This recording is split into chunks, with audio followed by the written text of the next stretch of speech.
The Jefferson Elementary fundraising fair glittered under a clear October sky. Paper lanterns bobbed between maple trees, and the air smelled like kettle corn barbecue smoke and wet leaves after the morning sprinklers. Parents lined up at game booths, with cups of tickets calling to their kids laughing when a beanbag toppled a stack of tin cans. On the blacktop, a local band tuned up the drummer thumping a hopeful rhythm that carried across the schoolyard. In the middle of that cheerful noise stood Maya Brooks, a 7-year-old Black American girl with corkscrew curls and a serious expression that didn't fit the occasion. She held a permission slip so tightly, the paper had softened under her thumbs. Across the bottom, a blank line stared back at her parent-guardian signature. She'd checked the time 4 times in the last 10 minutes. Each time her stomach sank a little more. Her mother, Danielle Brooks, 31, Black American, was supposed to swing by on her short Saturday, sign the form, and maybe share a funnel cake. That's what they'd planned all week, 1 hour together, at the fair just one. Danielle had smiled when she'd promised. She always tried to keep her promises. Maya swallowed hard and pressed the side button on her mom's phone in her mind, even though she knew she wasn't allowed actually to call during school events without an adult. She had memorized the schedule the way some kids memorize soccer stats. Morning office buildings, downtown restrooms, lobbies, conference rooms. Afternoon a catering shift, if the event list is complete. Evening diner. "It's just today," her mom had said, kissing Maya's forehead at breakfast. "I'll make it to the fair. I will." A boy from her class streaked past with his father in mock pursuit, shouting and laughing, the father's cap crooked, the boy's shoelace flapping. Near the inflatable slide, a cluster of mothers shared nachos and compared third-grade science projects. Everywhere Maya looked, someone had a hand to hold. Her own hand felt empty and too warm around the crumpled form. "Hey, kiddo, do you want to try the ring toss?" Mr. Alvarez from the PTA asked as he passed by, balancing 2 trays of hot dogs. She managed a small smile. Maybe later. She liked Mr. Alvarez. He always bent down to eye level when he talked to kids, not because he had to, but because he seemed to think what they said mattered. Today, she didn't want anyone to bend down. She didn't want to explain. The principal hair swept into a practical bun clipboard, tucked like a shield, made her rounds, stopping to thank volunteers. When she spotted Maya, she offered the smile adults use when they sense something is wrong, but don't want to make a scene. "You doing all right, Maya?" "I'm fine," Maya said, her voice automatic. "I'm just waiting for my mom." "Okay," the principal said gently. "If you need anything, I'll be right by the raffle table."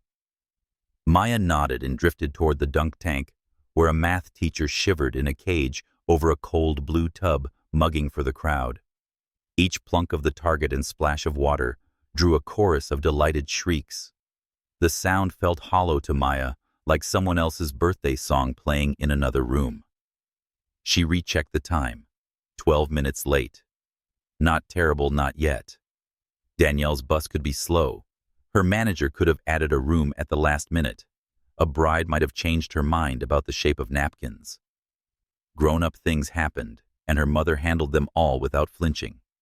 But the image of the blank signature line pressed against Maya's ribs, sharp and stubborn. A text buzzed in her pocket. Just the PTA group reminding families that the cakewalk was starting in 5 minutes. She turned on airplane mode and stared at the ground until the scuffed toes of her sneakers blurred into the asphalt. A familiar voice made her look up. "Maya, you made it." Ms. Green. Her teacher was at the face painting booth, in a volunteer tee, a half-finished butterfly on her cheek. "Is your mom coming?" "She's trying," Maya said. It came out smaller than she wanted. Ms. Green hesitated, reading the space between the words. Adults always looked for the edges of a problem. Kids lived inside it. "Do you want me to hold that form in my bag for safekeeping?" "No, thank you." Maya said, hugging the paper close. It's okay. Ms. Green didn't push.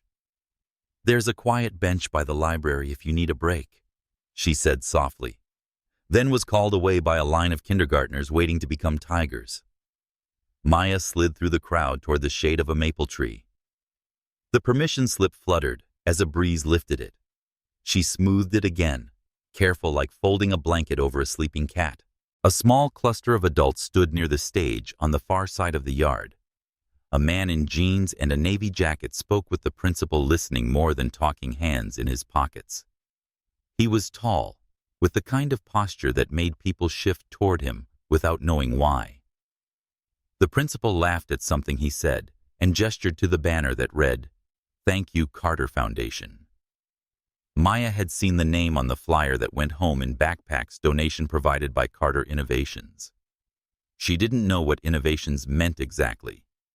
She knew the school had new tablets this year, and the library had a shelf of brand new chapter books that smelled like fresh ink. The man looked over the crowd the way people do when they want to see all of it, not just the obvious things. His eyes moved across the booths and the band and the dunk tank. They passed briefly over Maya, and then returned, not lingering, but not dismissing her either. Adult eyes usually slid past unaccompanied kids at events like the mind refusing to admit something had been forgotten. He didn't. Maya looked away first. She didn't want kindness from a stranger. She wanted her mother's handwriting on a line, her mother's arm around her, her mother's voice saying, "I'm sorry I'm late. I'm here now." She told herself to be practical. Her mother was a Black American woman who could make a week happen on not enough hours and not enough money, who could fix a broken sink with a multi-bit screwdriver and a YouTube video, who could turn the last 2 eggs and a heel of bread into French toast that tasted like Saturday morning cartoons. She would get here if she could. If she couldn't, there had to be a reason that wasn't her fault. A thought nudged the corner of Maya's mind, the kind you try not to think because it doesn't help. Once in first grade, a boy had asked during snack time, "Where's your dad?" And Maya had shrugged and said, "Not here." And the boy had nodded satisfied, because sometimes the world just accepted the smallest answer. She had never met him. Danielle didn't say his name. Her mom always said, "We're a team, you and me." And for a long time, that felt like enough. The kettle corn vendor rang a bell announcing a 2-for-1 special. A gust of sweetness wafted under the maple leaves, and Maya's stomach growled. She had money for a snack tucked in a zippered pocket next to the permission slip, but spending it without her mom beside her felt like betraying their plan, even in a tiny way. She glanced back toward the stage. The tall man had stepped away from the principal and stood alone, momentarily watching the crowd, like you watch a complicated machine, curious, attentive, not superior. Someone from the PTA approached, and he listened again, nodded, and said something brief. The banner above him shifted in the wind. Carter Foundation. She worked the word around in her mouth silently. Foundation. It sounded like something steady, something that held other things up. Maya exhaled and counted to 10, then to 20, 30. She had learned to measure time in helpful ways, the length of a cartoon episode, the number of steps from the bus stop to their building, the minutes it took hot water to turn warm when everyone in the complex was showering at once. She could wait 10 more minutes. She could wait 15. She was good at waiting. The principal's voice rose from the PA system, bright and practiced. "Welcome, everyone. We're so grateful to the Carter Foundation for helping us make this fair possible. New books, new instruments, and that beautiful shade sail over the kindergarten yard. Please stop by the raffle table and—" The crowd cheered. Maya felt its vibration more than its meaning. She looked down at the permission slip and imagined her mother's signature curving across the line, the D from Danielle, looping neatly the B in Brooke, sharp and clean. She could see it so clearly that it almost felt like cheating. She blinked, and the line was blank again. A shadow flickered at her feet, and she looked up. A balloon had slipped its ribbon and climbed into the blue, a slow, stubborn escape. Someone cried out half laughing, and a little girl clapped. Maya watched the balloon shrink to a pinprick and vanish the way small things do when distance swallows them. The feeling in her chest tightened, not jealousy, but a wish for something that didn't need anyone else's hands to hold it up. She rubbed her thumb across the paper and made a decision so quiet it barely disturbed the air. She would ask for help the way her mother had taught her. Not from just anyone. From someone who looked like they might listen to the end of the sentence. Her eyes drifted toward the stage again, to the man in jeans and a navy jacket, who didn't hurry like most adults. The principal said his name as she introduced him to several parents. Ethan Carter. The syllables fit the banner and the jacket, and he scanned the crowd like he was looking for the part no one else had noticed. Ethan Carter, 35. White American smiled at something the principal said, then stepped down from the riser and moved through the fair at an unshowy pace, pausing for a photo with a student council treasurer who looked both proud and bashful. He thanked a custodian by name. He knelt to untangle a kite tail from the corner of a table, laughing when it popped free. No entourage, no hurry, just attention. Maya's grip on the permission slip loosened by a fraction. The breath she'd held all afternoon eased out slow and shaky. She wasn't sure yet what she would say, how she would begin, or whether her voice would work when needed. But she knew she was done standing still, under the maple tree watching other people hold hands. She smoothed the paper one last time, squared her shoulders like her mother did before a long day, and took a single step out of the shade. The band on the blacktop found their beat. Somewhere, a bell rang for the cakewalk. The crowd shifted, making a narrow path leading toward the stage, and the man with his hands in his pockets and eyes open. Maya followed that path, permission slip pressed flat against her heart, toward the moment that would change everything. Maya weaved her way through the crowd, the paper crinkling noisily in her hand, as if it shared her nervous heartbeat. She fixed her eyes on the tall man ahead of her, the one who seemed to belong everywhere and nowhere.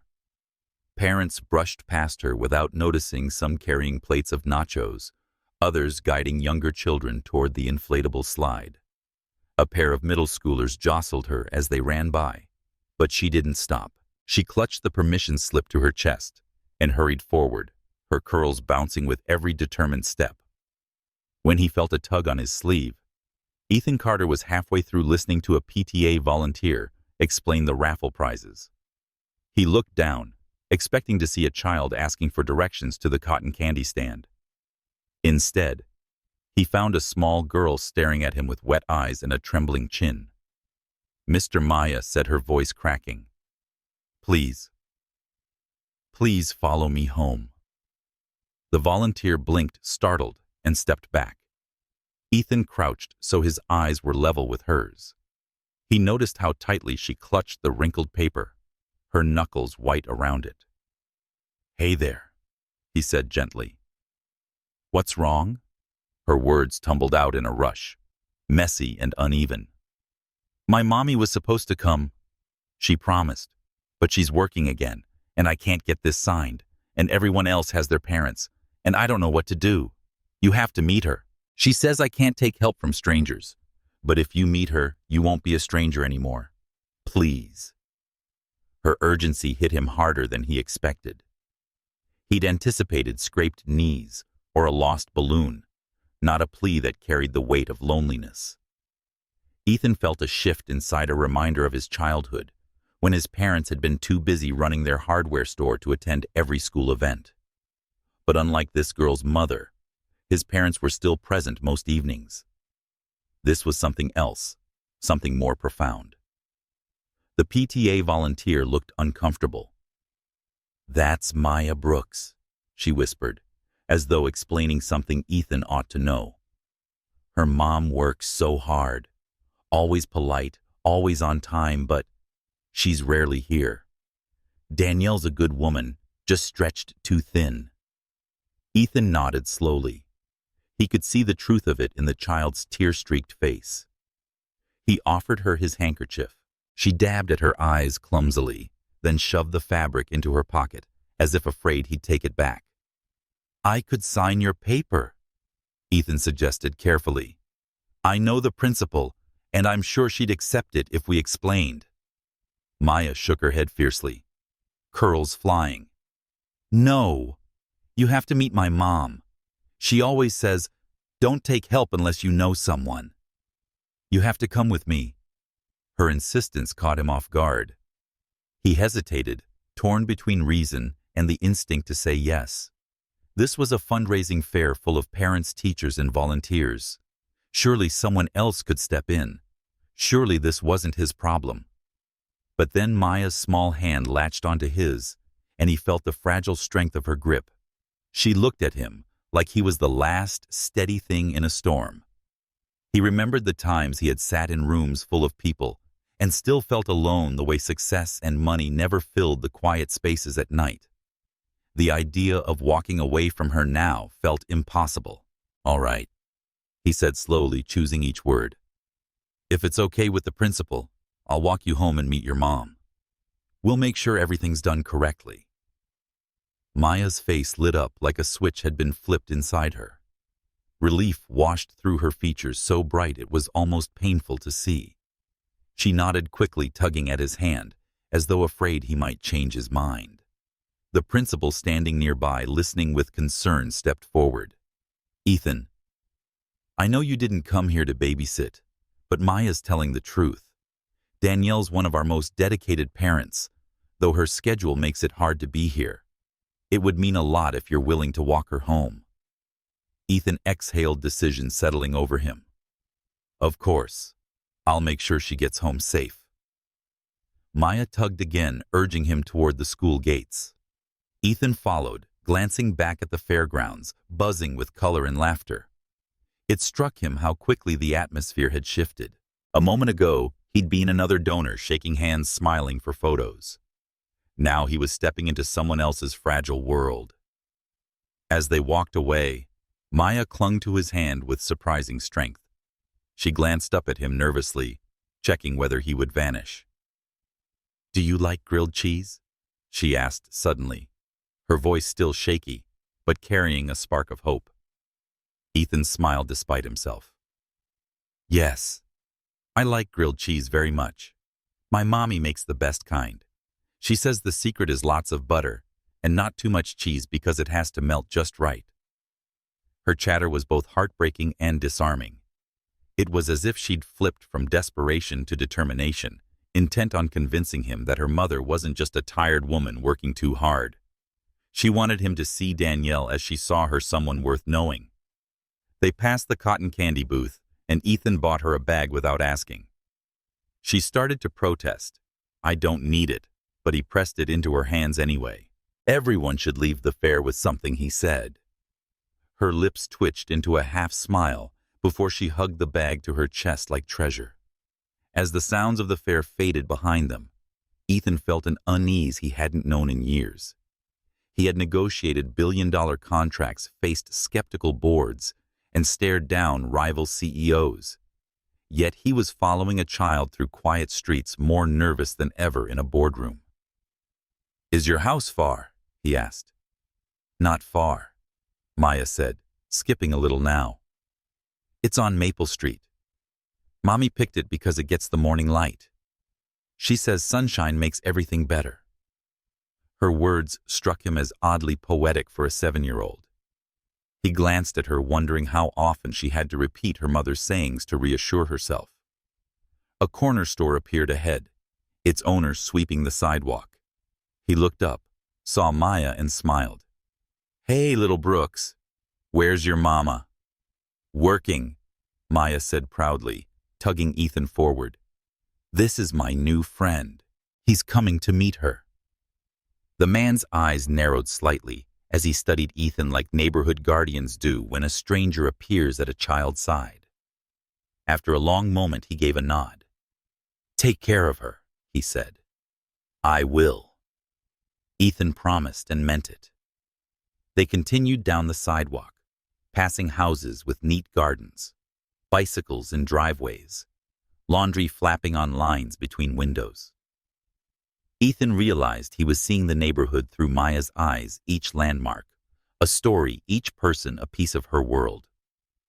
She says, "Community makes a place feel like home," Maya told him, pointing to a neighbor's house where flowers overflowed from boxes. "Even when you're tired, you should always be friendly." Ethan thought of his gated community, where neighbors waved politely, but rarely spoke. The contrast settled heavily in his chest. As Maple Street came into view, Ethan felt the weight of what he was walking into. He had come to the fair to hand over a check and maybe shake a few hands. Instead, he was being led by a little girl toward an apartment where a mother worked 3 jobs and a permission slip sat unsigned. It felt strangely monumental, as though every step carried him further from the polished life he knew, and closer to something raw, unfiltered, and honest. Maya skipped ahead, cotton candy bag rustling, her earlier tears forgotten. "Come on," she called, glancing over her shoulder with a grin. "You'll like my mom. Everyone likes my mom." Ethan followed his stride slower, more cautious. In the pit of his stomach, nerves twisted. He had no idea what awaited him in that apartment. But he knew one thing with absolute clarity: this moment was about far more than a signature on a piece of paper. It was about connection, trust, and the fragile hope of a little girl who had chosen him out of everyone at the fair to follow her home. And so he did. They turned off the main road where the fair's music still pulsed faintly, and into streets that seemed to breathe on their own, quieter, slower, stitched together by front porches and clipped hedges. Maya's steps grew lighter the farther they got from the noise, as if each block returned a little of the courage she'd spent at the dunk tank and the raffle table. A bus exhaled at a corner and pulled away, leaving behind the warm scent of brakes and diesel. At the corner store, the owner, who had been sweeping earlier, lifted his chin in greeting. He had a way of looking at people that made them feel measured and accounted for. When he recognized Maya, his face softened. "You good little Brooks," he called, leaning on his broom. "I'm good, Mr. Kwan," she said. "I'm taking my friend to meet Mom." Mr. Kwan's gaze slid to Ethan and held there a second longer than was comfortable. Then he nodded once. He said a warning, and a welcome folded into 2 syllables. "Tell your mom I put aside that bread she likes." "We will," Maya promised, and tugged Ethan onward. Ethan felt the look long after they'd passed. He couldn't resent it. If he had a neighborhood like this, where names mattered and people noticed, he would guard it too. He pulled out his phone and quickly texted the principal, "Walking Maya home now. We'll report back when she's safe." A moment later, "Thank you" and a thumbs up came through, small assurances that what he was doing had a witness. They passed a yellow house with window boxes that spilled over with late marigolds. A woman watering the flowers paused to wave. "Hi, Maya. Your mama on the evening shift." Maya called back in the afternoon and evening then, to Ethan, who was softer, "Ms. Rodriguez. She brings soup when I'm sick." "Good neighbors," Ethan said. "The best," Maya replied, as if there were no other kind. They crossed into a smaller street where the houses leaned closer together. Bicycles lay sun-drunk on lawns. A plastic kiddie pool tipped on its side held the last of summer in a rim of yellowed grass. Maya pointed at a square of sidewalk chalked with a hopscotch grid. "That was me, Amaya, and Tommy," she said, hopping a single square and skipping the double. "Tommy skips the rules and says they're made up, but not. You have to follow the squares." Ethan smiled. "Squares are useful." "So are lines," she said, hugging the permission slip tighter. A silence stretched between them, companionable and tentative at once. He wondered how much to ask. He didn't want to prod at anything fragile. Still, he had agreed to step inside their life, if only for a signature. He should know the contours of the place where he was being invited. Does your mom like her job? He asked. She says work is work. You do it, and then you come home and your feet hurt, and then you stand anyway to read a story. Maya said it like reciting a recipe. She glanced up at him. She says it's just for now. That's what she says when things are hard. Just for now. He nodded throat tight. Just for now. It can be a long time. Not forever, Maya said quickly, as if correcting the world. We don't do forever with hard things, only with good things. They paused at a crosswalk. A car slowed. The driver lifted a hand, and they passed. Maple trees arched overhead, tossing coin-bright leaves into the street. A pair of girls crouched near a storm drain, poking at something with sticks. One of them looked up at Maya and grinned. Hey, cakewalk. Later, Maya may call back, if I get my paper signed. Good luck, the girl said, with the easy faith of kids who believe paper problems are solvable with signatures and promises. On the next block, a dog barked from behind a wooden fence, all sound and posture, with nothing mean inside it. Ethan glanced at Maya. You okay? She nodded. He knows us. Then, after a beat, as if offering a truth in exchange for his care. There used to be a man who didn't know us. He came and shouted sometimes. Mom told him to stop. Then he left. She didn't look at him when she said it, but her voice had an edge of finality. Ethan chose his words carefully. I'm sorry that happened. It's okay, she said, and for once it didn't sound like an automatic answer. We're a team. She lifted the permission slip and tapped the blank line. Teams need signatures. There it was, the other absence. Not a ghost exactly, but the outline left when someone has never stood where they were supposed to. Ethan didn't press further. Not his story to open. They turned into a small complex tucked between two taller buildings, a tidy place with a cracked but swept walkway and planters of basil and mint that someone was still tending.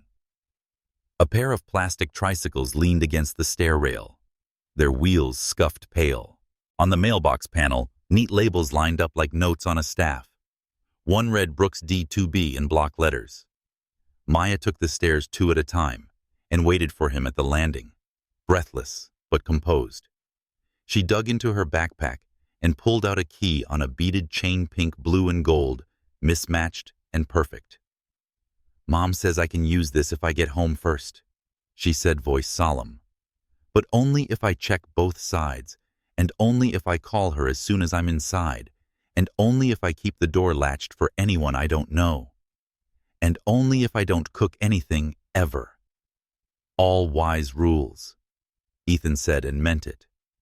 She stood on her tiptoes to peer through the peephole, then looked down the exterior hall with exaggerated care. Satisfied, she unlocked the door and pushed it open. Mom. She called Hope, stretching the word. Mom. Are you home? Silence met them, clean, soft, expectant. Maya's shoulders lowered a fraction, but she didn't crumple. She'll be here, she said, with the certainty of someone who has had to practice certainty. She always is. They stepped inside. The apartment was small, but the first thing Ethan noticed wasn't its size. It was how everything had been claimed on purpose. Not a show home, never that, but a place that said, we live here and we matter.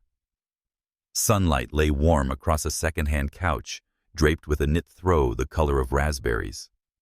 On the coffee table, a jar held fresh grocery store flowers trimmed with care, their stems neat and green. A short bookcase along the wall was crowded with storybooks and slim chapter novels, the spines a confetti parade. Crayon drawings marched up the hallway in frames that didn't match. 2 were hung a little crooked and had remained long enough to become part of the design. Shoes, Maya reminded him, pointing to a mat by the door, where 3 pairs were lined like soldiers. He removed his and set them beside a tiny pair with sparkly laces. He said it smells like cinnamon, surprised at how the word softened something in his chest. Mom put sticks in water on the stove, Maya said, shutting the door and sliding the chain when there's no time for cookies. She led him down the short hall, narrating with the pride of a tour guide, the bathroom with the squeaky towel ring, the closet that held coats and art supplies if you pulled the basket, the kitchen narrow and clean, where a dish rack held a ship's worth of plates and cups at attention. On the fridge, a calendar bloomed in 3 colors. Days bristled with notes initials, arrows, star, severe, and optimistic simultaneously. A sticky note near the handle read, "Dinner together. Wednesday," in block letters. Underlined twice. "That's our favorite," Maya said, catching his look even if it's late or toast. She tugged him toward her room. This is the best part. The walls were lavender soft and improbable as a dream. Glow-in-the-dark stars peppered the ceiling, some slightly off their constellations, where small hands had reached and stretched. A twin bed wore a quilt in squares that didn't belong together, and somehow did.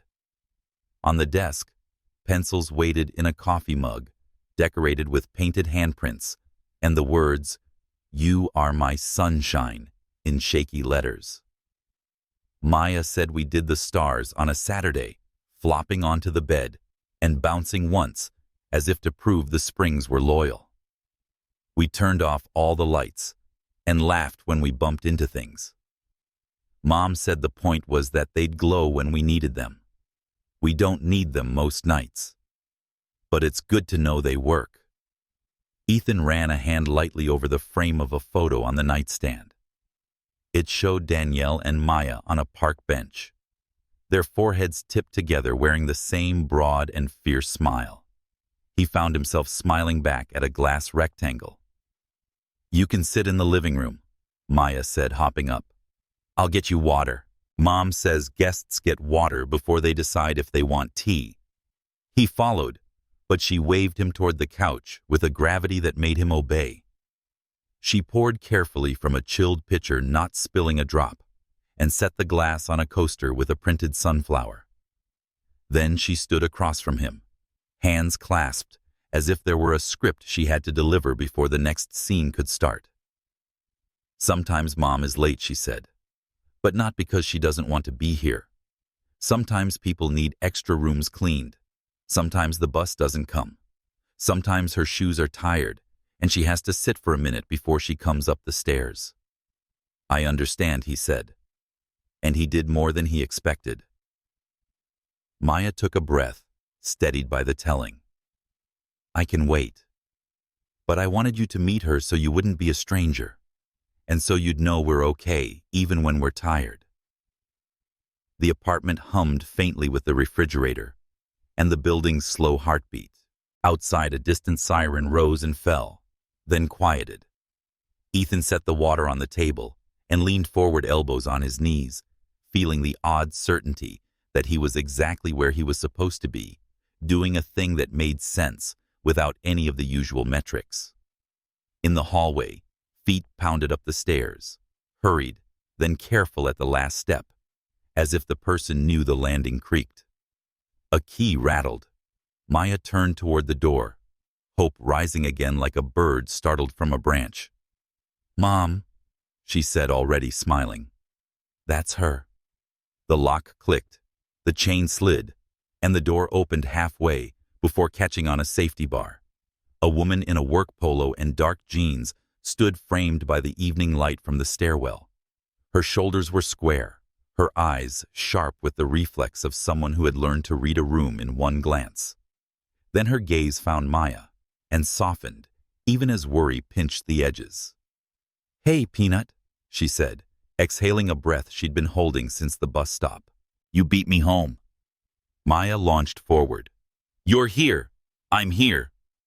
The woman dropped a canvas bag onto the shoe mat and gathered her daughter, kissing her hairline. The smile shifted when she noticed Ethan standing by the couch. In an instant, warmth gave way to caution. She placed herself slightly between them, without making a scene. "Maya," she said gently but firmly, Introductions. Maya stepped back, brimming with relief and purpose. Mom, this is Ethan. He walked me home from the fair to meet you before helping me. I told you I can't take help from strangers. Ethan raised his hands, a little palms open. Hi. I'm Ethan Carter. The principal knows I'm here. Maya asked me to come, and I didn't want to say no without speaking to you. Something flickered across Danielle's face at the last name recognition, then a bristle of pride. She looked at the banner of drawings on the hallway wall, then back to him. Carter as in the foundation, he said quickly, unwilling to let the word hang like a flag. I funded some school stuff. Today I'm just... Ethan followed directions from a very persuasive kid. Maya held up the permission slip as proof that the universe had rules. He didn't sign it, Mom. I told him he had to meet you first. Danielle's mouth curved despite herself. You did you? She took Maya's paper and set it on the counter without looking at it. Mr. Carter, thank you for walking my daughter home. That was kind. We can take it from here. Of course, Ethan said, trying to read what lived beneath her composure. Gratitude, embarrassment, wariness, all braided tight. I can leave the minute you want me to. I just wanted you to know what happened at the fair. What happened? Danielle said, slipping out of her work shoes and into soft slippers by the mat. I'm late, and my kid problem solved. She glanced at Maya. You know the rule about leaving the fair. I didn't leave alone, Maya said, glancing between them. I found a grown-up. I picked the right one. Danielle's eyes softened, then sharpened again as she took the cotton candy and the unfamiliar handkerchief peeking from Maya's pocket. You gave her candy. I tried to refuse, Maya said, quick to defend. He said everyone should leave the fair with something. Danielle sighed, a sound made of fatigue and affection. Okay. She looked back at Ethan and squared her shoulders, as if adjusting the weight of an invisible pack. I appreciate the walk. You can sit for a second. Water. Then I'll make sure this is signed. He could have said no, insisted he was fine, and turned for the door. Instead, he heard himself say, water would be great. Thank you. Maya darted to the fridge, reaching automatically for the pitcher. Danielle intercepted the glass midair. Hands, please. Maya scampered to the sink, soaped, rinsed, shook, and returned presenting her palms like evidence in a courtroom. Danielle ruffled her hair and poured. The small choreography told Ethan more than any speech routines that kept a life stitched together. Expectations that made a child feel safe. He took the glass. Thank you. Danielle set her bag on the table, pulled out 2 receipts and a tiny notebook, and tucked them into a drawer without looking. She said, I'm sorry I missed the fair, the apology low and unadorned. The morning office added a floor and the catering order doubled because someone remembered cousins. The bus decided patience was a virtue. Here we are. You don't owe me an apology, Ethan said. You don't owe anyone. Tell that to the permission slip, she said, tapping the paper with a finger. The tap echoed louder than it should have. She reached for a pen, hesitated, and looked at him. Are you sure you're comfortable bringing a stranger to your house? Maya. Maya gave her a look that had clearly been borrowed wholesale from her. Not strangers. He met the principal first. And Mr. Kwan saw us. Mr. Kwan sees all. Danielle murmured, a half-smile returning. She signed the form with quick, neat letters, then added her phone number and a note for the teacher in the margin. Thanks for your patience. DB. She blew on the ink, then tucked the slip into Maya's backpack. All right, crisis solved. Maya glanced at the stove, then at her mother. Can we make grilled cheese? She asked carefully, as if asking for forgiveness she didn't need. Danielle's face softened around the edges again. We can. It'll be quick. She looked at Ethan, and the calculation and courtesy were in balance. You're welcome to stay if you like grilled cheese and don't mind a kitchen the size of a suitcase. If you have somewhere to be, we'll feed you next time. He didn't, and the invitation warmed something cold too long. I'd like that, he said, if you're sure. Danielle said, I don't offer what I don't mean heading for the sink to wash her hands. Maya grabbed the skillet. Butter's in the door. The kitchen expanded to fit the three of them. Danielle moved with economical grace, setting things within reach without wasted motion. Skillet bread, a thin slice of cheddar, and an even thinner slice of jack, a lid to trap heat. She said, Trick's not too much cheese, not looking at him. No one believes me. I do, he said, surprising himself with the certainty. Structure matters. Exactly. She smiled into the pan, then laid down 4 slices of bread with a sizzle that sounded like the start of something good. Maya plates. Maya set the table with a seriousness that belonged to people who had learned early that these small acts count. She slid a sunflower coaster under Ethan's water, a bright little sun where his glass had been sweating. She told her mother that he put his shoes on the mat, apparently filing it under criteria met. High praise, Danielle said dryly, flipping the sandwiches with a flick of her wrist. Gold star behavior. He felt the tension easing thread by thread. I try to be teachable. Maya said that's rare in grown-ups, repeating something she'd likely heard, and both adults laughed.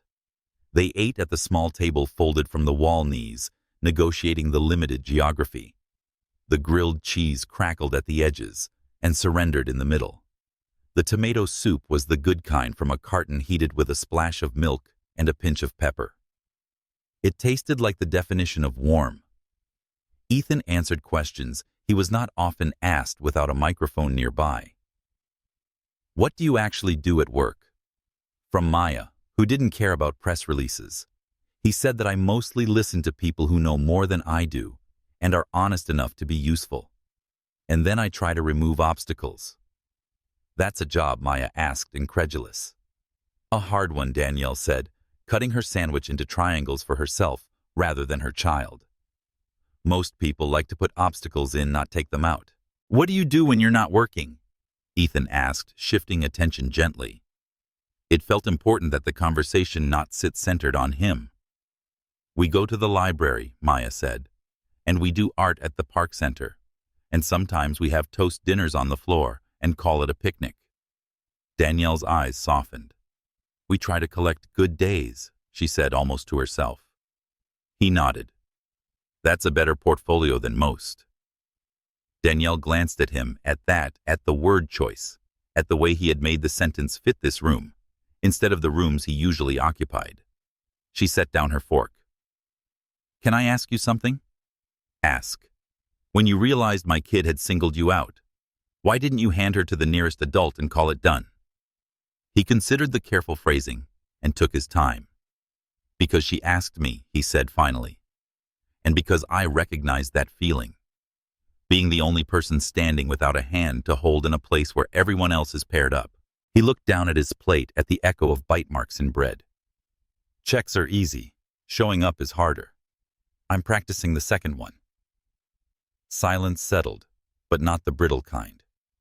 Maya slurped soup quietly, pleased to have adults talking like people in books, scareful and accurate. Danielle tapped the table lightly. Practice is good, she said. We don't do rescues here. The words were not a rebuke, but a boundary laid with care. We accept help. We give it back when we can. We keep our heads up. I understand, Ethan said, and he did. Tonight wasn't about rescuing. It was about walking, which was where I was invited. She studied him for a beat longer, then inclined her head as if some private ledger had balanced for the time being. Fair enough. They cleared the plates together. Danielle washing Ethan, drying Maya, ferrying forks like precious cargo. The rhythm felt older than introductions, as if it belonged to any room where people decided to share the work of being alive. Danielle tucked the leftover soup into a jar and set it in the fridge when everything was put away. She wiped the counter with a quick, efficient circle and straightened the towel. Then she picked up the signed permission slip and handed it to Maya. "Tomorrow your backpack," she said. "Tonight you can't tuck it under your pillow if you want." Maya hugged the paper and beamed. "Can I read then bathe?" "Deal," Danielle said. "Pick your chapter." Maya dashed down the hall. In the quiet that followed, Danielle leaned against the counter, crossing her arms, not closed off now, just holding herself steady. "Thank you," she said, looking directly at Ethan, "for not making me feel small in my own kitchen." He felt the words land and stay. "Thank you for letting me in." A faint smile touched her mouth. "If you'd like a cup of tea before you go, I can brew it while Maya reads. If you have somewhere to be, I don't," he said. He almost added, "I'd like to hear Maya read," but caught himself. An invitation had to be earned, not assumed. Tea would be great. She set the water to boil and reached for 2 mismatched mugs. She said we mint at night, dropping leaves from the window box into one and a bag into the other. Takes the day out of your head. He watched the steam curl and thought about the day lifting from his shoulders like a coat he hadn't realized he was wearing. Maya's voice floated soft and steady in the living room, sounding out a word, then claiming it. Danielle glanced toward the hallway, then back at him. "We're not a project," she said without heat. "I know," he said. And he did. He didn't have a word for what they were yet. This room, these 2 people, the feeling of being exactly where he was supposed to. Drying plates under a sunflower coaster and listening to a child read. But he knew it wasn't a project. The kettle clicked off. Danielle slid a mug toward him and finally let her shoulders drop the last half-inch. "Welcome," she said quietly, as if the word had been waiting for the right moment. "Just for tonight." The steam from the mugs curled like thin ribbons above the table, carrying the scent of mint and chamomile through the apartment. The living room glowed in lamplight, warm against the darkening window. Maya's voice carried from her room down the hall, carefully reading a passage about a girl who built a treehouse from scraps. Every few words she paused, sounding something out, then barreled ahead with renewed confidence. Danielle listened, chin tilted slightly toward her daughter's room. Even in fatigue, her focus stayed split, half on the guest across the table, half on the sound of Maya's voice. Ethan noticed how she seemed to track both conversations at once, hers with him and hers with her child, without losing either thread. "She'll read until her eyes close," Danielle said, half amused. "I'll find the book on her chest later." That's how she measures the day, how many pages she can finish before the words blur. "That's not a bad measurement," Ethan said. "Better than spreadsheets." She gave him a look, faintly suspicious. "Do you measure days by spreadsheets?" "Some of them," he admitted. "Others by flights or meetings or deadlines." He sipped the tea and set it back carefully on the coaster. "But the ones I remember don't usually show up on paper." Something in the honesty softened her expression. She leaned her elbows on the table, resting her chin in one hand. "So tell me, Ethan Carter, why would a man with a foundation named after him walk a kid home from a school fair? You've got people for that, don't you?" He thought about the question. The easy answer, that he wanted to do the right thing, felt too thin. The honest answer was more complicated. "I didn't want her to feel like the only person without someone to walk with." Danielle studied him for a long moment, then looked down, rubbing the lip of her mug. Fair enough. She didn't offer more, but something in her shoulders shifted like a lock, turning half a click. On the coffee table, a notebook sat open. Its pages were covered in neat columns and color-coded blocks of ink. Beside it, a pen lay capped and aligned perfectly with the page's margin. Ethan couldn't help glancing at it. Danielle followed his gaze, half embarrassed. "That's my brain on paper. If I don't write it, I drop it. Schedules, budgets, appointments, it all goes in there." He leaned closer, careful not to touch. This is color-coded. Has to be. She reached over and tapped the page. Blue for morning shifts, red for afternoons, green for nights. Purple is for Maya school homework activities. Black is everything else. It's not pretty, but it works. It's more than pretty, Ethan said quietly. It's efficient. She raised a brow. Efficient doesn't get laundry folded or bills paid. Efficiency doesn't keep shoes from wearing out too soon. It means I can breathe briefly before the next thing hits. But Ethan shook his head. He saw more than she realized. Arrows linking tasks in a way that minimized travel blocks of time layered like puzzle pieces, that wasted no space reminders positioned to intercept mistakes before they could happen. You've built a system. That's not survival. That's design. Danielle laughed once short and without humor. Design. This is duct tape and alarm clocks. I patch it together because I don't have a choice. He didn't push, but he couldn't look away. In his company, executives with degrees and armies of assistants struggled to coordinate half this much. Yet here it was laid out in neat pen strokes on a second-hand coffee table in a two-bedroom apartment. "Do you mind if I ask?" he began, then stopped. "Ask," she said, cautious, but not unkind. "How do you keep it all straight? 3 jobs, a kid, a home. Most people would burn out." Her mouth tightened. "Most people don't have the option. You keep going because you have to. I prep meals on Sunday so she can fix her lunch if I run late. Clothes are laid out the night before, backups stashed where I can reach them. You learn to think 3 steps ahead or you don't make it." The words were flat, but underneath them was something sharp and steady pride, even if she didn't want to admit it. Ethan sat back, letting his weight settle. He thought of his staff and how often they scrambled to fix problems they should have anticipated. He thought of the inefficiencies in his supply chain reports that no one could streamline. And here was Danielle Brooks doing more with less than most of his executives could dream of. "You should teach this," he said before he could stop himself. She looked at him, startled. "Teach what?" "How to juggle until you drop." He said, "It is about how to manage and build systems that don't collapse under pressure." Danielle shook her head, smiling faintly at the absurdity. "Does anyone want to learn from me?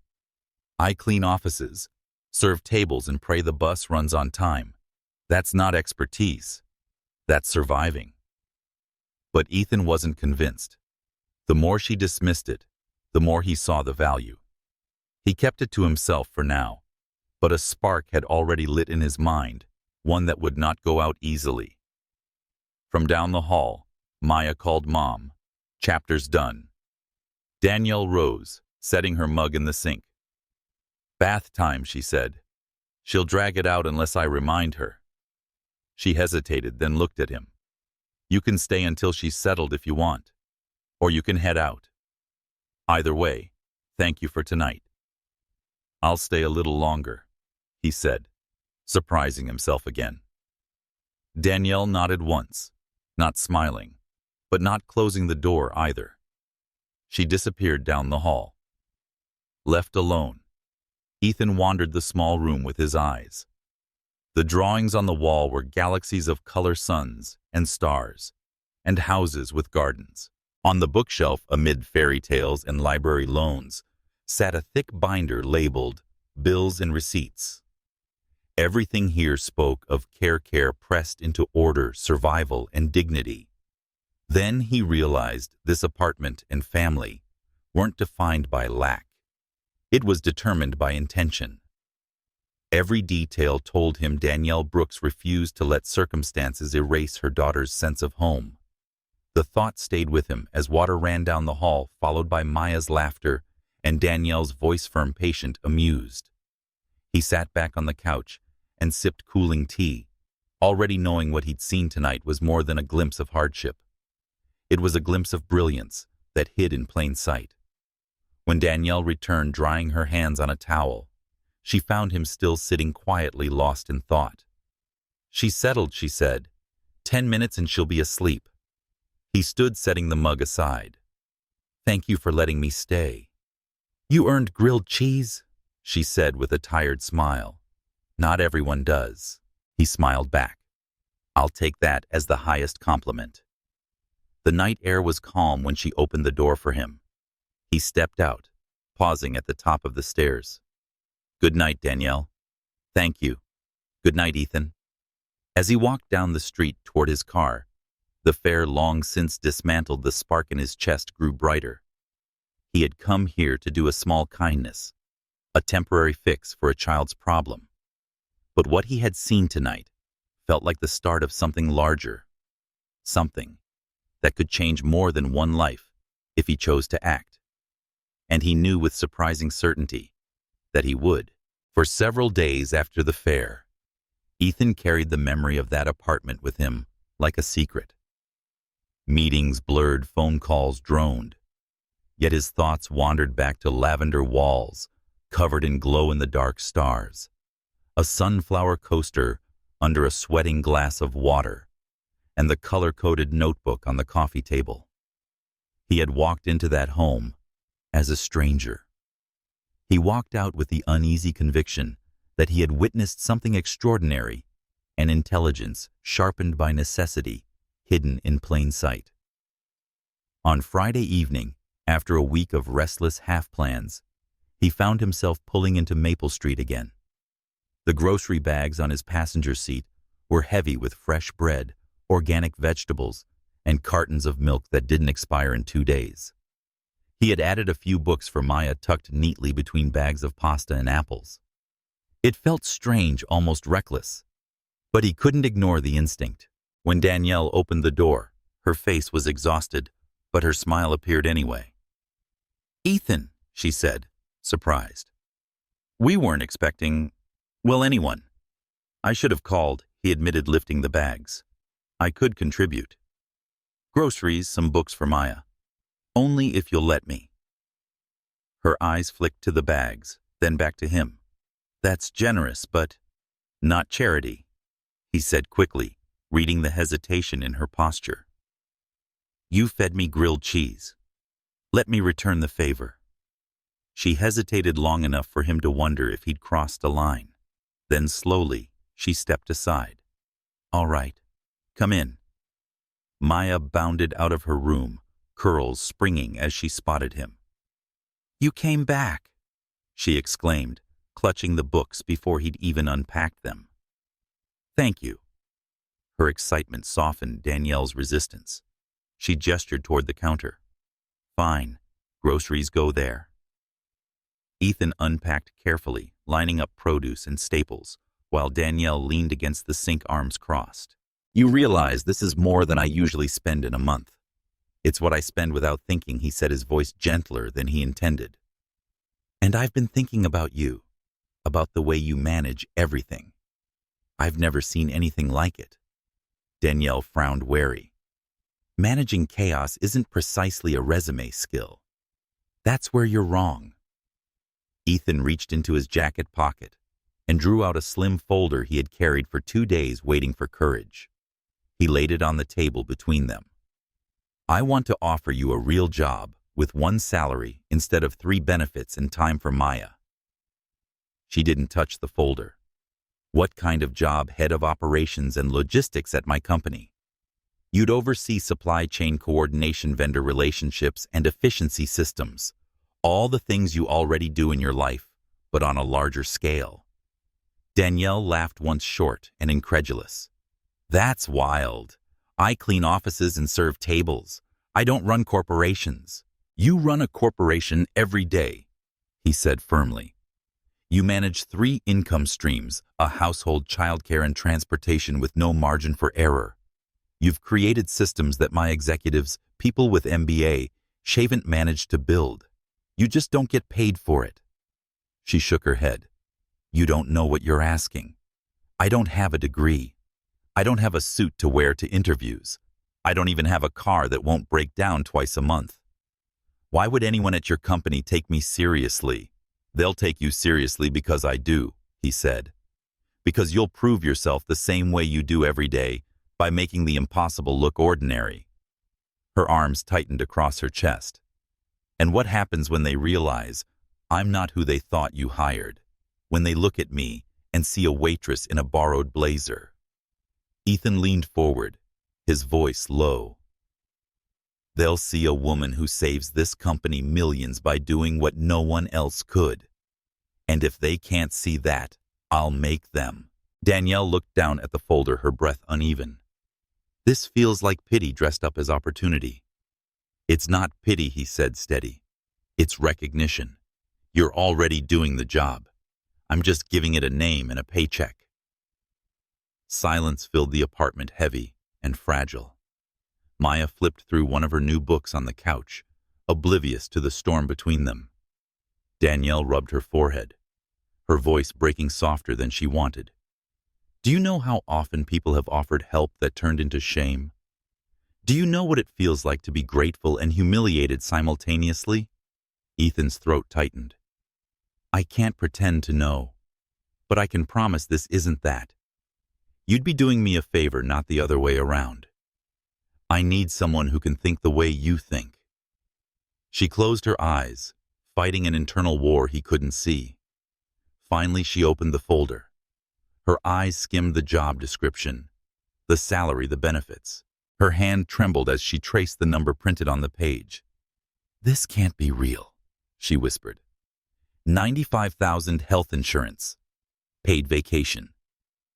It's real. I don't deserve this. You deserve more than this, Ethan said quietly. But it's a start. Danielle closed the folder and pushed it back across the table. I need time. I can't just quit 3 jobs overnight. I have bills due. Rent. Maya's school supplies. What if I fail? What if I can't do it? Then you'll learn, and I'll back you until you do. Her eyes filled, though she blinked them clear before they could fall. You don't even know me. I know enough, he said steady. I know you're brilliant, determined, and strong.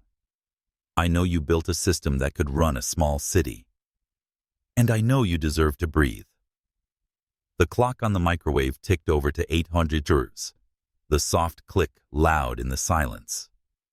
Danielle drew a long breath and exhaled slowly. I'll think about it, she said finally. That's all I ask.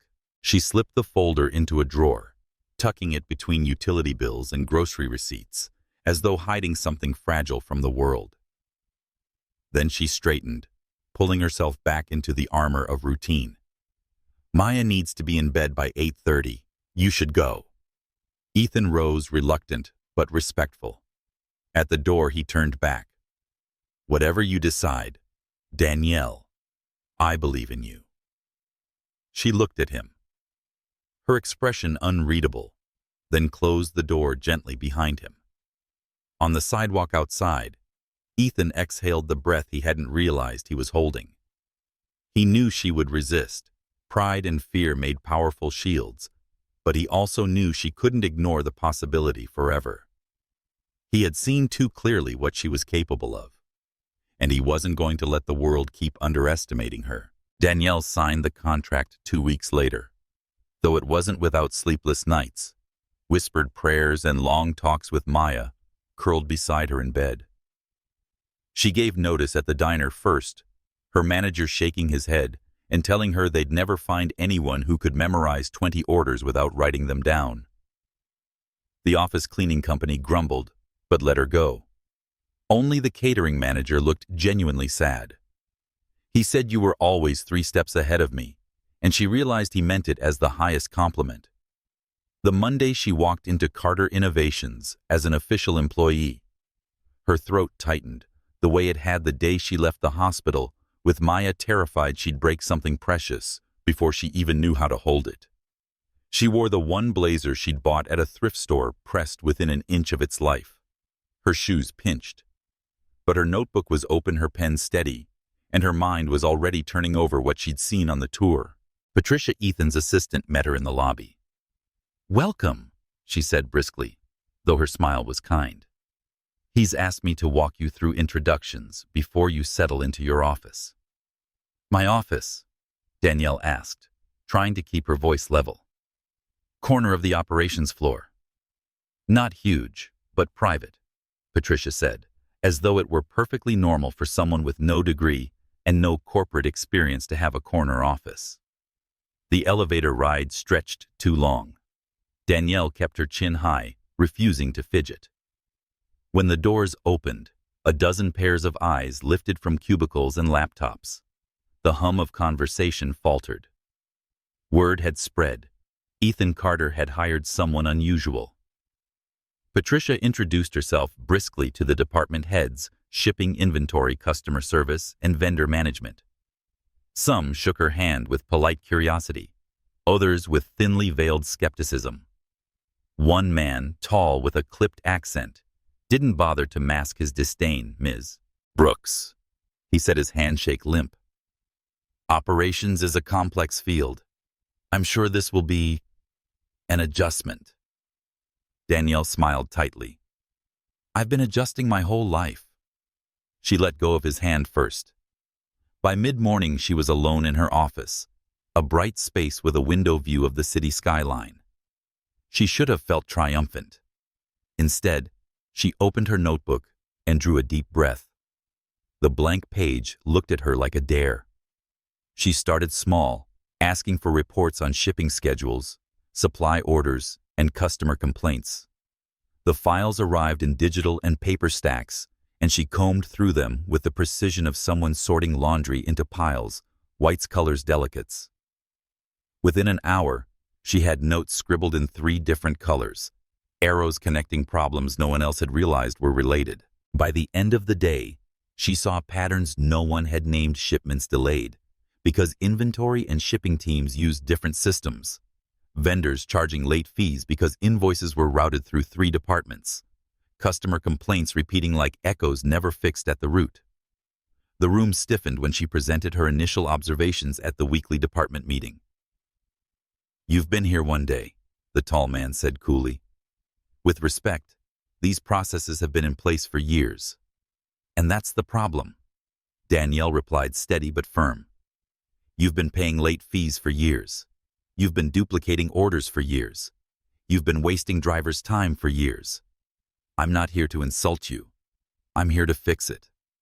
The room went quiet. A younger coordinator leaned forward, curiosity sparking. "What do you suggest?" Danielle clicked her Panone shared schedule for both shipping and inventory. Vendor invoices streamlined to a single system. Customer complaints are logged and categorized, so we can address patterns instead of patching holes. She held up her notes. "None of this is magic. It's an organization." The coordinator nodded slowly. "That actually makes sense." The tall man scoffed. "Simplistic. Efficient," Danielle corrected. "Sometimes the hardest thing is keeping things simple."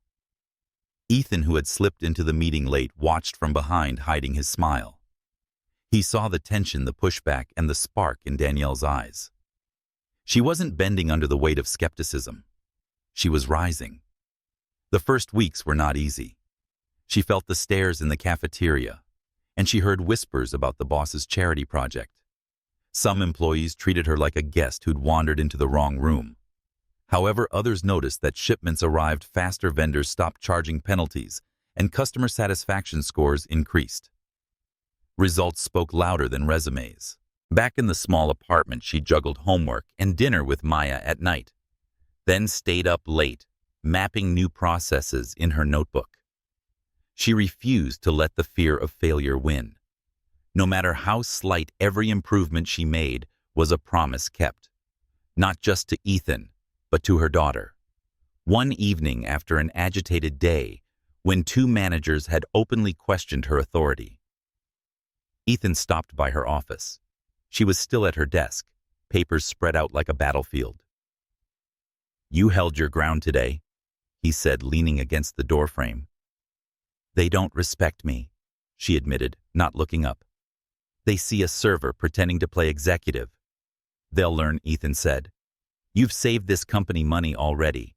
I'll back you every step, but the truth is, you won't need me long. Your work will prove itself." She finally looked up, weary but resolute. "I can't afford to fail Ethan." And you won't, he said, because you know what's at stake. Her throat tightened. She thought of Maya, asleep at home with her books tucked under the pillow. She thought of the years of running to buses, juggling shifts, barely scraping by. "This is bigger than me," she whispered. "That's why you'll succeed," Ethan replied. The following week, Danielle implemented her first pilot project, a unified scheduling system for shipping and inventory. The rollout was rocky complaints, confusion, and even outright resistance. But the chaos eased within days. Drivers spent less time idling. Deliveries arrived on time. Costs dipped. And slowly respect followed. The same managers who dismissed her began sending tentative emails asking for her opinion. The younger staff, especially those buried in busy work for years, lit up when she streamlined their tasks. One afternoon, the tall man approached her desk. He didn't smile, but he didn't sneer either. "Your new system cut my overtime requests in half," he admitted. "That's impressive." "Thank you," Danielle said evenly. She didn't gloat. She didn't need to. By the end of her first month, Ethan invited her to present her progress at the executive board meeting. Danielle wore the same blazer pressed again and carried her notebook instead of slides. She stood before a long table of skeptical faces and spoke with the same clarity she used when explaining homework to Maya. "This isn't about reinventing the wheel," she said. "It's about making sure the wheel turns smoothly. Efficiency isn't glamorous. It's reliable. And reliable saves money." When she finished, the room was quiet. Then one board member asked, "How much do you project in savings?" Danielle glanced at her notes. 18% over 6 months. Possibly more if cooperation holds. A murmur ran around the table. Even the skeptics couldn't dismiss numbers that specific. Ethan caught her eye and gave the slightest nod, pride hidden behind composure.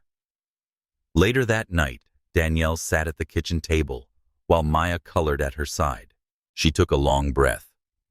She hadn't realized she'd been holding. She had survived her first month. She hadn't just survived. She had begun to prove herself. Maya looked up from her crayons. "You look happy." Danielle smiled, weary but glowing. "I am." Today was a good day. And for the first time in years, she believed that good days might not just be occasional gifts. They might become the new pattern of her life. Winter pressed against the city with sharp winds and gray mornings. Inside, Carter Innovations. Danielle moved with the steady confidence of someone who had survived her trial by fire. The skepticism hadn't vanished completely. She still caught the occasional whisper about how she had arrived without the proper credentials. But results silenced even the sharpest tongues. Numbers didn't care about pedigrees, and Danielle's numbers were undeniable. Her calendar was filled with meetings where managers sought her guidance. Employees who once rolled their eyes now lingered after presentations, asking questions and scribbling notes. She remained humble, never raising her voice, but she knew she had earned her place. What unsettled her most wasn't the work. It was Ethan. At first, their paths crossed only in scheduled meetings, weekly check-ins, where he asked about progress and she delivered updates. But gradually, those check-ins stretched longer, drifting into conversations about life outside the office. He wondered about Maya's latest book report. She asked about his parents' hardware store, which still runs in Ohio. They discovered they both hated olives and loved the quiet of early mornings before the city woke. It wasn't dramatic, just a series of small, unguarded moments that accumulated like snowflakes until she realized she was standing in something more profound than she'd expected. One evening, after a long day of budget reviews, Ethan stopped by her office as she packed her bag. "You're still here," he said, leaning against the doorframe. "So are you," she countered. He smiled faintly. "Touché." But I don't have a 7-year-old waiting at home with homework. She glanced at the clock. 8-year-old now. And yes, she'll remind me that dinner is late. Then let me drive you. It's freezing out, and I'd feel better knowing you weren't waiting for a bus in this weather. Her instinct was to refuse too much too close, but fatigue and the bite of wind outside made her hesitate. Just this once, she said finally. The car ride was quiet, at first the heater humming. Then Maya's voice filled the back seat when Danielle answered a call. Mom, are you coming? Can we have spaghetti? Danielle promised she was on her way, and Maya signed off with a cheerful, love you. Ethan glanced sideways, his expression softened. She's something special. She is, Danielle said. She's my reason for everything. He nodded, not pressing further, but the warmth in his eyes lingered. As weeks passed, the boundaries blurred more. Ethan began stopping by their apartment on Fridays with takeout, claiming it was to celebrate another week survived. Maya enthusiastically welcomed him, tugging him into games of Uno, or showing him her newest drawings. Danielle tried to keep things casual, reminding herself that this was still her boss. Yet she couldn't ignore how natural it felt to have him at their table laughing with her daughter, washing dishes afterwards, as if he'd always belonged. One Friday, as snow tapped against the windows, Maya asked the question Danielle had been dreading. Are you staying for bedtime stories? Ethan hesitated, looking at Danielle. She opened her mouth to decline, but Maya's hopeful eyes silenced her.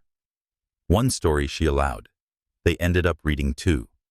Ethan made silly voices for each character, sending Maya into laughter.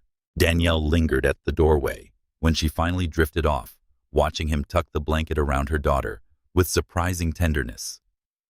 You didn't have to do that, she said softly when they stepped back into the hall. I wanted to, he replied. She deserves it. You both do. Her heart pulled in 2 directions, gratitude and fear. Gratitude for the kindness, fear of what it meant to let someone in so close. She had built her life on independence, never expecting anyone else to lighten the load. But Ethan didn't look like he was trying to rescue her. He looked like he wanted to share the weight. At work, however, she guarded the line carefully. In meetings, she spoke to him as Mr. Carter, never Ethan. She refused to let whispers about favoritism undermine what she had fought to earn. Still, there were moments when the professional mask cracked, when their eyes met across the boardroom after a particularly successful presentation, or when he laughed too easily at her dry humor. One late night they found themselves alone in the office kitchen. She was filling her thermos with hot water for tea. He was rummaging for a protein bar. You work too much, he said, unwrapping the snack. So do you? She shot back. Fair point. He leaned against the counter, studying her. Do you ever think about what life could be like without all this running? She paused, hand on the kettle, all the time. But then I remember Bill's school, the roof over our heads. Dreams don't pay rent. What if they could? His voice was gentle, not a challenge. She shook her head. Don't. I can't afford fantasies. It's not a fantasy, he said quietly. It's what you're already building. The air between them tightened. Danielle set down her thermos and forced a small laugh. Careful, Mr. Carter. People will think you're trying to recruit me twice.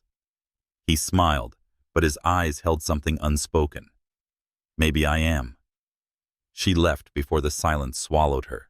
The tension followed her home. Maya noticed, of course. Children always notice. One evening while Danielle braided her hair, Maya asked, Do you like him? Danielle's hands faltered. Who? You know who? Ethan. Danielle swallowed hard. He's my boss. And a friend. Maya tilted her head. But do you like him? Danielle tied off the braid. That's not a simple question. It is, to me, Maya said, matter of fact. I think he likes us. He smiles more here than he does at school. You smile too. Danielle kissed her daughter's forehead, ending the conversation. but the words stayed. By March, the company's quarterly report showed record savings due to Danielle's systems. The board praised Ethan for his brilliant hire, though some still whispered that it was luck. Danielle stood in the back of the room, listening to the numbers roll off tongues like proof of her worth. She felt both proud and exposed. Afterwards, Ethan caught her in the hallway. "You did that?" he said, his voice low enough for only her to hear. "We did that," she corrected. "No," he said firmly. "You." For a moment, the air hummed with something neither dared name. Then a group of executives passed, and Danielle straightened, adjusting her notebook. "I should get back to work," she said. Ethan let her go, but the look in his eyes followed her back to her office. The lines between them were blurring, and Danielle knew it. She also knew she couldn't run forever. She had survived years of exhaustion and loneliness by keeping her heart locked tight. But now, with Maya's laughter filling rooms and Ethan's steady presence carving out space in their lives, the lock was loosening. And the question she dreaded most wasn't whether she liked him, whether she dared trust him with more than numbers and systems, or with her family, her heart, and the fragile future she had worked so hard to protect. The first hints of spring crept into the city. Ice melted from gutters, park benches lost their thin white crust, and evenings carried the faint scent of thawing soil. For Danielle, the changing season mirrored the uneasy shifts inside her. At work, the logistics system she'd introduced had matured into a framework admired across departments. People sought her input without Ethan prompting them. She felt she had more than survival. For the first time in years, she had momentum. But at home, the lines around her carefully built walls kept blurring. Ethan was around more often, always under some polite pretense. A Friday dinner after Maya's art show. A quick stop to drop off a box of strawberries because he'd bought too many. On a Saturday morning, Maya begged him to watch her ride her bike in the parking lot. He always seemed to say yes, and each yes worked like a wedge, prying her defenses further apart. Danielle tried to remind herself of the dangers. She was raising a child. She was an employee. She couldn't risk entanglements with her boss, let alone entanglements that reached into her home. Yet each time she looked at him, laughing with Maya over a board game, quietly rinsing dishes after dinner, even just sitting with them, as if the warmth of their small apartment was enough for her heart betrayed her with a tug she couldn't dismiss. One evening she returned from work to find Maya at the table, pencil in hand, working on math problems. Ethan sat across from her, explaining fractions with coins he'd pulled from his pocket. "See, if you have 4 quarters, that's a whole dollar. So 1 quarter is 1/4 of the whole." Maya's face lit up with sudden comprehension. "So 2 quarters are 1/2. "Exactly." Ethan grinned. "And 3 quarters?" "3/4." she shouted, delighted. Danielle leaned against the doorframe, watching the scene unfold. Something in her chest tightened painfully. She had carried the weight of 2 roles for so long, mother and provider, that seeing someone share even a sliver of it made her feel both relief and terror. Relief that she wasn't alone. Terror that she might grow to depend on it. Later, when Maya had gone to bed and the apartment was hushed, Danielle turned to Ethan as he reached for his coat. "You don't have to keep doing this," she said. He looked at her, puzzled. "Doing what?" "Showing up and helping with homework. Bring groceries and spend your Fridays here instead of at some charity gala." "You don't have to." "I know I don't," he said softly. "That's why I do." She crossed her arms, fighting the way her breath hitched. "This isn't your responsibility. She isn't your responsibility." "I can't let her believe that I care," he asked gently. The words froze her. Her silence gave him the courage to continue. "Danielle, these past months have been more than work, more than logistics and board meetings.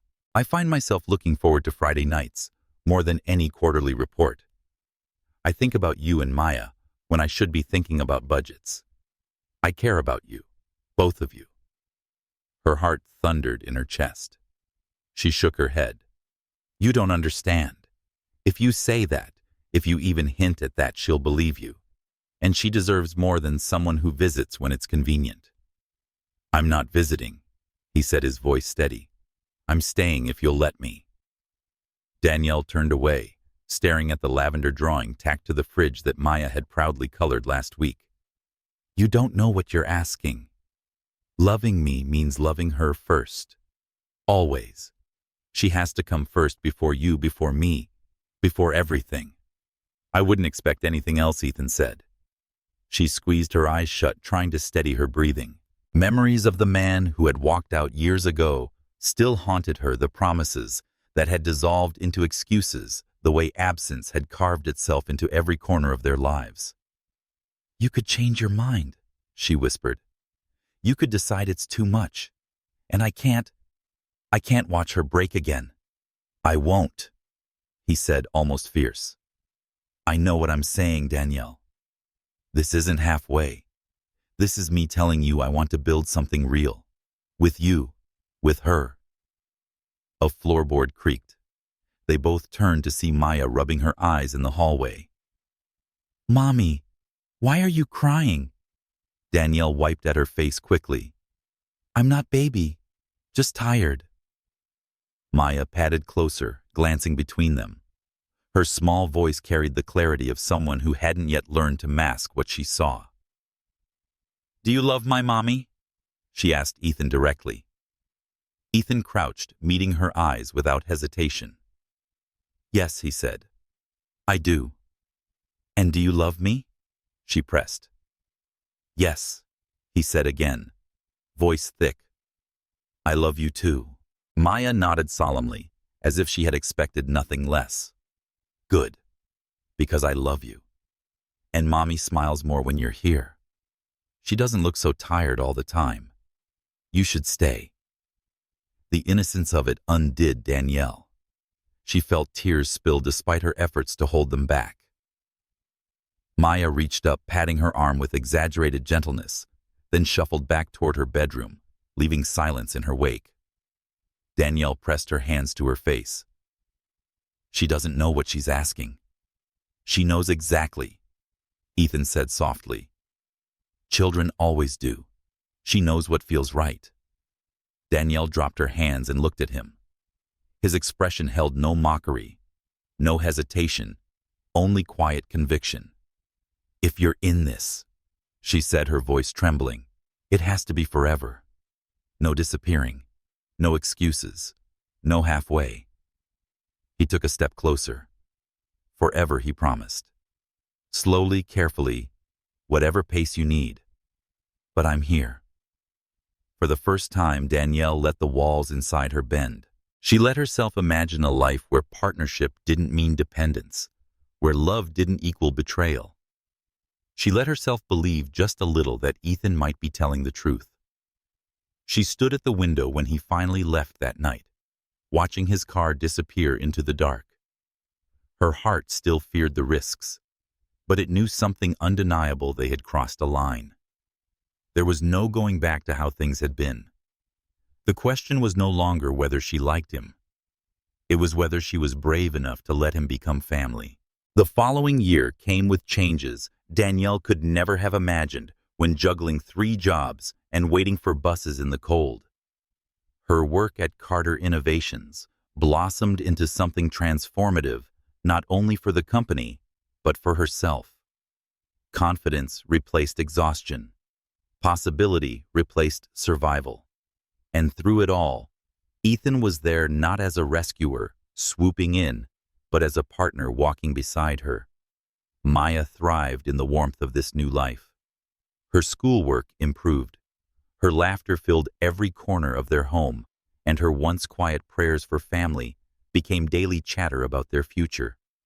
She slipped easily into the role of unofficial matchmaker, weaving Ethan into every plan and pointing out with childlike certainty how much better things were when he was part of them. When Ethan finally proposed, it wasn't during a grand gala or with an orchestra playing in the background. It was in their kitchen, pasta sauce simmering on the stove, while Maya worked on a poster board for a school project titled Family Traditions. She had glued on photos of dinners, gardening weekends, and movie nights. Then she wrote in bold letters across the top, "Our family forever." Ethan knelt beside her chair, looked up at Danielle with nerves he'd never shown in any boardroom, and asked the question that would tie their lives together. Maya squealed before Danielle answered, but Danielle's yes came without hesitation. The wedding occurred at Jefferson Elementary, under the same canopy of trees where a frightened girl once ran to a stranger and asked him to follow her home. That detail was Maya's idea, and no one could argue. That's where it started, she insisted, so that's where it should begin again. The schoolyard transformed into a place of celebration. White tents stretched across the grass lights, strung from pole to pole, and flowers donated by neighbors brightened every corner. Mrs. Rodriguez handled the arrangements. Mr. Kwan provided trays of his best pastries, and even the principal stood as a witness. It wasn't just a wedding. The whole community came together celebrating a story they felt they had a stake in. Danielle wore a simple ivory dress, elegant but practical, with lace sleeves Maya had chosen because they were princessy, but not too much. Ethan stood waiting in a navy suit, his expression unguarded, filled with joy that left no room for doubt. Maya, in lavender, walked her mother down the aisle. She carried her bouquet with exaggerated seriousness, though the grin on her face betrayed her excitement. "Remember," she whispered to Danielle, "slow steps. Hold the flowers up and smile, because this is a happy day." The ceremony was brief, but the words cut deep. Ethan spoke of real success, not in profit margins, but in the daily choice to love and show up. Danielle spoke of how he had seen her strength when she thought she had none left, and how love meant recognizing potential in each other and nurturing it into reality. When the officiant told Ethan he could kiss his bride, Maya was the first to cheer, clapping so loudly the entire schoolyard joined in. The reception was modest but joyful. Long tables held home-cooked dishes, pies and casseroles that neighbors had contributed. A string quartet played until the speakers took over, and children darted between the tables, chasing bubbles blown from plastic wands. Ethan danced with Danielle under the same string lights that had glowed over the fairgrounds a year earlier. His hand steadied hers, his smile as unpolished as it was perfect. "Remember the dunk tank," he whispered. Danielle said, laughing, "I remember my daughter charging across the field like a storm. And I remember thinking I had no idea what I was about to find," Ethan said. "But I knew I couldn't say no." "You still haven't," she teased. "And I never will." Maya wedged herself between them before the song ended. "Family dance," she declared. And so they danced, the three of them, while the crowd clapped in rhythm. Later, after the cake had been cut and the crowd had begun to thin, the three sat together at a table strewn with flower petals and half-empty glasses. Maya swung her legs beneath her chair and asked the question that had been building all day. "So, now what happens?" Ethan reached across the table, lacing his fingers through Danielle's. "Now we go home," he said. "We go home to our house garden and family, and we start the rest of our lives." "Forever and ever?" Maya asked. "Forever and ever," Danielle confirmed, squeezing both their hands. The schoolyard faded into twilight laughter, drifting off like music, but the glow at their table remained.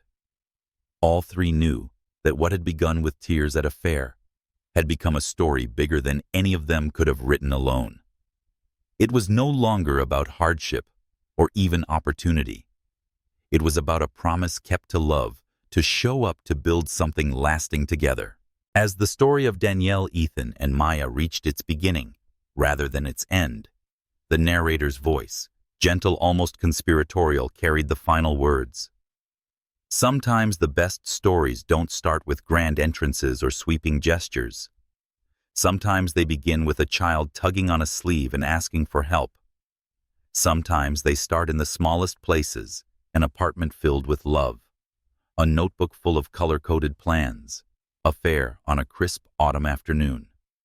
And sometimes, if we're lucky, they grow into something extraordinary, a family, a partnership, a forever. Then, with a smile audible even in tone, if you found yourself swept up in Danielle, Ethan, and Maya's journey, if you laughed, cried, or even imagined what you'd do in their shoes, why not share it? Leave a comment about your favorite moment that stayed with you. If this story made your heart a little lighter, tap the like button and subscribe so you'll never miss the following tale of love, resilience, and unexpected kindness. After all, stories are meant to be shared, and maybe yours will be the next one we tell.